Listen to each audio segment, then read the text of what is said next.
World cup final 98 ബ്രസീലിനേറ്റ് Zinedine Zidane മൊട്ടത്തലയിൽ 2 goal ആ തലന്റെ മുകളിൽ. അന്ന് ഈ ടീമിനെ ഇഷ്ടപ്പെട്ട് ഈ സിദാൻ എന്ന ഒരാൾ കാരണം മാത്രം ടീമിനെ ഇഷ്ടപ്പെട്ട് ഫ്രാൻസിലെ ആയ ആൾക്കാരാണ്.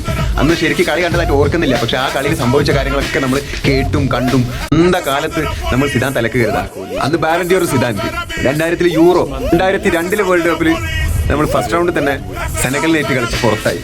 2004 യൂറോ ക്വാർട്ടറിൽ ഗ്രീസുമായിട്ടുള്ള കളിയിൽ തോറ്റിട്ട് സിദാൻ അങ്ങനെ അവിടുന്ന് വിരമിച്ച്.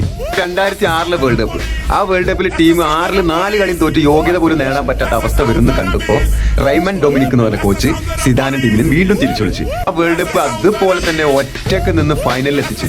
ക്വാർട്ടറിൽ നേരിട്ടത് 98 ഫൈനൽ ഉണ്ടായിരുന്ന പോലത്തെ ബ്രസീൽ, റൊണാൾഡിനോ, കാർലോസ്, കക്ക, റൊണാൾഡോ, റോബിനോ ഇമാരി ടീം നിരന്ന് നിൽക്കുന്നതിൽ ക്വാർട്ടർ ഫൈനലിൽ അവരെ പൊട്ടിച്ചിട്ട്.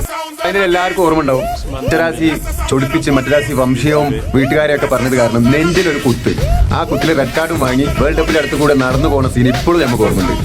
ഇതേ സമയത്ത് മച്ചാൻ ക്ലബ്ബിൽ കളിച്ചുകൊണ്ടിരിക്കുമ്പോൾ Champions League 2001-2 Champions League, 2002-3 La Liga, 2002 intercontinental cup, UEFA super cup 2002, Spanish super cup 2001-ലും 2003-ലും, ജുവന്റസിൽ സീരീസ് എയിൽ പണ്ട് 96-97 സീരീസ് എ കപ്പ്, 97-98-ലും, പിന്നെ Italian super cup 97, UEFA cup 96.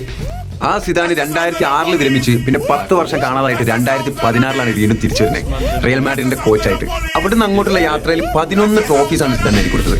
15-16, 16-17, 17-18 അങ്ങനെ 3 ചാമ്പ്യൻസ് ലീഗ് അടുപ്പിച്ച് നേടുന്ന ആദ്യത്തെ കോച്ച്. 16-17, 19-20 ലാലിഗ, 2016-ലും 2017-ലും club world cup, 2016-17 UEFA super cup, 2017-ലും 2019-20 സ്പാനിഷ് സൂപ്പർ കപ്പ്.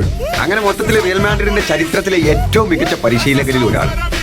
ഇപ്പൊ 2026 വേൾഡ് കപ്പ് ലൂസേഴ്സ് ഫൈനൽ നടക്കാൻ പോണ്. ഈ ഫൈനലിൽ കൂടി ദശാംശം നമ്മളെ ഫ്രാൻസ് ടീമിനെ നോക്കും. അത് കഴിഞ്ഞാൽ പിന്നെ സിദാന്റെ കയ്യിലാണ്. ചെറുപ്പത്തിൽ ഫുട്ബോൾ കണ്ട് വളർന്ന് ഫുട്ബോളിനെ ഇഷ്ടപ്പെട്ട് ഈ സിദാനെ കണ്ടിട്ടാണ് നമ്മളൊക്കെ ബോൾ തട്ടിയത്.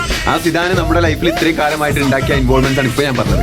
ഇനി വരാൻ പോകുന്നത് ഫ്രാൻസിന്റെ ഈ പറഞ്ഞ എംബാപ്പയും ഡെംബലെയും ഒലീസയും ഒക്കെയുള്ള ഇതേ ടീമിനെ തന്നെ ഈ ലൂസേഴ്സ് ഫൈനലോട് കൂടി ഫ്രാൻസിനെ ഏറ്റെടുത്ത് പരിശീലിപ്പിക്കാൻ പോകുന്നത് നമ്മൾ സിദാൻ. എത്രത്തോളം ഹാപ്പി ആയിരിക്കും സിദാൻ ഫാൻസ്, ഫ്രാൻസിന്റെ ഫാൻസ്. ഇപ്പൊ ഫ്രാൻസിന്റെ ഫാൻസിലുള്ള 90s കഴിഞ്ഞിട്ടുള്ളവർ എല്ലാവരും സിദാനായിരിക്കും. അപ്പൊ നമ്മൾ എത്രത്തോളം ഹാപ്പി ആയിരിക്കും. വെൽക്കം സിദാൻ, നമുക്ക് നോക്കാം.